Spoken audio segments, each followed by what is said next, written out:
Hey, how's it going, everyone? Merry Christmas. This is Blake from chesspathways.com, and today I wanted to show a game I played to illustrate how pawn structure can help you win more games. So in this game I had the white pieces. This was just a speed chess game, but a lot of the themes here are going to apply to your games as well.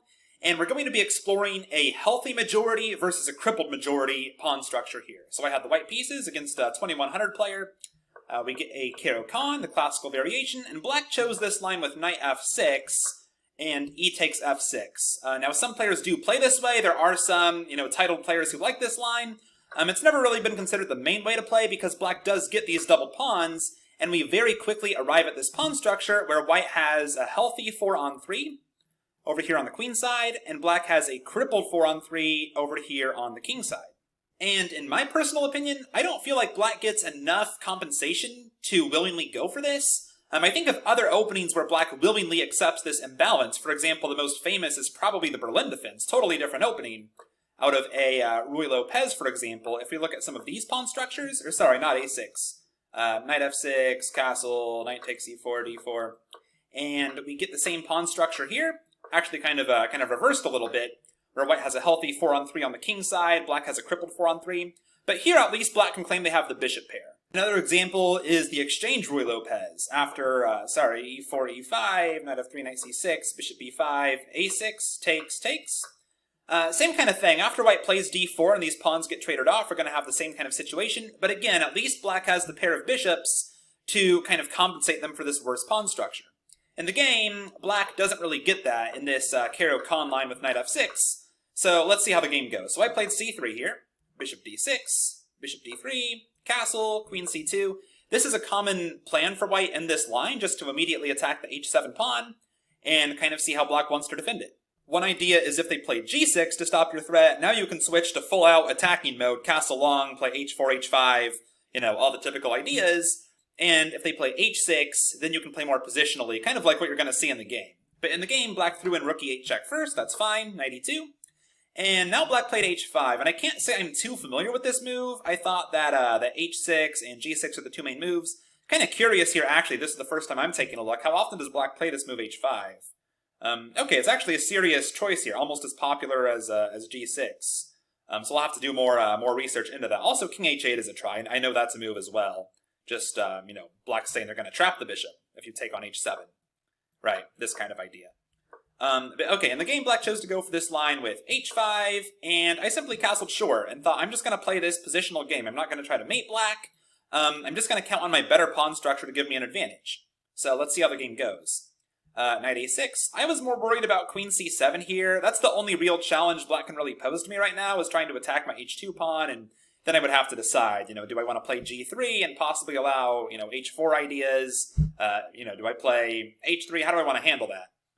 So knight a6 didn't concern me at all. I thought this is kind of, fairly slow. So I played a3. The idea is I want to expand. I want to push that majority. And this is a very important point. One of the reasons I'm making this video. A lot of players aren't even aware of things like pawn majorities when they're playing chess. Whenever you have a pawn majority, remember that often you're going to want to push it. You want to set that pawn majority in motion so it can eventually become a passed pawn. So I just wanted to play like c4, b4, and then kind of go from there. Now I have to be careful not to weaken d4. It is kind of on an open file, but I figured I'd have plenty of support for that pawn. So here we go, knight c7, c4, knight e6. I guess this was black's idea, trying to route the knight to this e6 square, possibly coming to f4, possibly eyeing the d4 pawn now that I pushed my c pawn. But again, seems somewhat slow, so I just continued with my plan and played pawn to b4. Now came queen c7. Black finally does kind of put the question to this pawn. I choose to play h3. Didn't want to play g3 because, again, there's h4 ideas, and it feels like the king's getting a little weaker than it would after h3. So now knight f4. And I think I disagree with black's decision here to trade off two sets of minor pieces because, again, I have the better pawn structure. And when this happens, the closer we get to that endgame, I feel like the more important this pawn structure advantage is going to be. So I pretty happily trade off two sets of pieces. Now I have to organize the defense of my d4 pawn. So I could play queen c3. I thought it was more important to contest the open file, though. And I calculated here, of course, black has no way to win this pawn because their e8 rook is hanging. And after they trade, then they still can't take the pawn because they would get back rank mated, right, just to show it. If they trade and try to win the pawn, there's a simple back rank mate, thanks to the bishop. And this is another kind of important sub-point here. I just want to highlight how tactics and strategy kind of go hand in hand, right? The move I want to play is rook e1, but then I have to calculate it, make sure it's safe.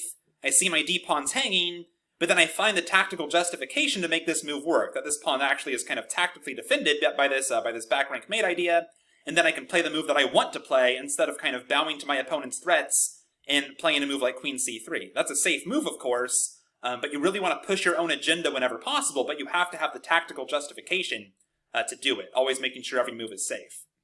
So rook e1, bishop e7, and I now play queen c3 after neutralizing the e-file. And here black played g5. I thought this kind of seemed somewhat desperate, just trying to, go all out against my king right here. Doesn't seem like black has the pieces to justify this, and I thought this could even make the double pawns weaker, not having their kind of anchor here on g7. Nonetheless, I feel like this is already somewhat difficult for black. And again, black's made no tactical mistakes. I feel like their only real mistake was going for this, inferior pawn structure, and then not really doing anything energetic, just trading off 3 sets of minor pieces and really having nothing to show for it. For example here, if we just swap off all the rooks, something like takes, rook e8, takes, I'm probably just going to play d5 and make a passed pawn. And black can never make a passed pawn. They don't have a healthy pawn majority. So I guess in light of this, black felt the need to kind of shake things up. Also a very important lesson from this, by the way. Whenever you kind of feel like the tides of the position are turning against you, you don't want to just sit there and take it and play down kind of the standard path. Oh, let's just trade off all the rooks and go to the endgame if you know it's bad for you. The worse the kind of default looking option is for you, the more desperate and creative you have to get to really do something to turn the tides. So while this idea with g5 here might not be entirely sound, because of how bad the alternative is, maybe it's somewhat reasonable for black to go for this. Whereas if the default positionally sound option was more tenable for black, then I think we could criticize g5 more harshly. So okay, black plays g5. I swap off a set of rooks. I don't mind giving them the file for the time being because they have no entry points, and I play d5. The point is I want to play rook e1, but I can't play it right now because takes and the d4 pawn falls, right?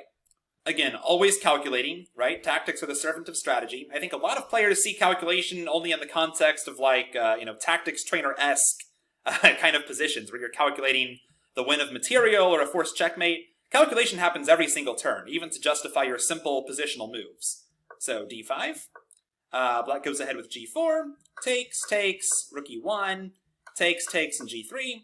And you have to be a little careful here. You can go ahead and pause the video if you like and think about what you would play here as white. I think there might be more than one right answer.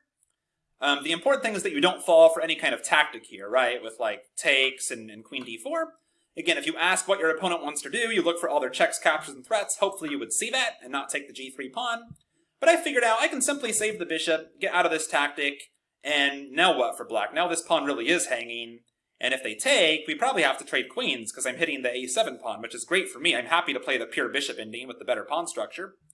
There's probably other moves here too, but I think this is really clean, just tucking the bishop away on a safe square. Because I think black really just has no answer here. Plus, I'm still on the open file, so keeping queens on the board might not be the best option here for black. So they do indeed go for the pure bishop ending. King f8. And I took the chance here to play d6 and just make a protected passed pawn right away. Maybe black should prevent this, but it still doesn't look very good for them. Let's say they do take. Even still, my king's running in, I have a passed pawn, black doesn't, black has weak double pawns. This should still be a win, and this should be a great exercise for you too, by the way. If you want, set up this position right here against a computer. Just come to the chess.com analysis board, set it up, play the computer, play it over and over again until you can win with white every time. If you can't, then flip it around. Give the computer the white pieces and see how it beats you. Keep working on that until you're confident you know all the secrets of how to win this kind of position. But okay, in the game, black did not go for that. They let me make this protected passed pawn. And the rest, as they say, is a matter of technique, even though I never won a pawn. I never won anything. It's equal material here. But purely by slowly improving my pawn structure, it started out good, it got even better. Now of course, double pawns are isolated, I have a protected passed pawn. But pawn structure alone really won me this game.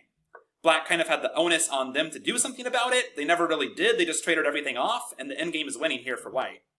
And I finally here find bishop c4, and finally I fix black's pawns, but only because I calculated out the win. Very, very important. You have to be super, super concrete whenever you go to the king and pawn endgame. I always say there's no such thing as being slightly better or slightly worse in a king and pawn endgame. It's either a win, a loss, or a draw, and you better be sure which one it is if you're going to go for it. But I saw here that I could play g4, g5, split up the black pawns, and I would be able to infiltrate with my king. Just to show it, g4, I organize g5, and black can't keep this barrier intact. They have to trade, and now, of course, the protected passed pawn just wins. So I outflank the king. The king's going to run into a zugzwang eventually. It can't stay on d7. I win the pawn, and with it, the game. I make a queen, and, of course, organize the checkmate, and that's that. So I hope this helps. I think a lot of players are wondering kind of what the next step for them in chess is, because I think most players, all the way up to the 14, 15, 16, 1700 levels, most of their games are still being decided by tactics, which is normal. That's a very, very important part of chess. In this game, there really were no tactics. There wasn't a single tactic that appeared on the board. There's all the behind-the-scene tactics, of course, you have to calculate. That's always true, just like I calculated that queen d4 fork. Picking up the bishop, but of course I avoided it. But this was a game with really no tactics in it, and that better pawn structure alone was enough to win the game for white. Thanks for watching, everyone. Please make sure you visit chesspathways.com and get signed up there. It's totally free, only takes 5 seconds, and I will send you a free move-by-move guide to chess thinking when you sign up. It took me way too long to become a chess master, and I want to make sure you can do it in a fraction of the time. Thanks, and I will see you there.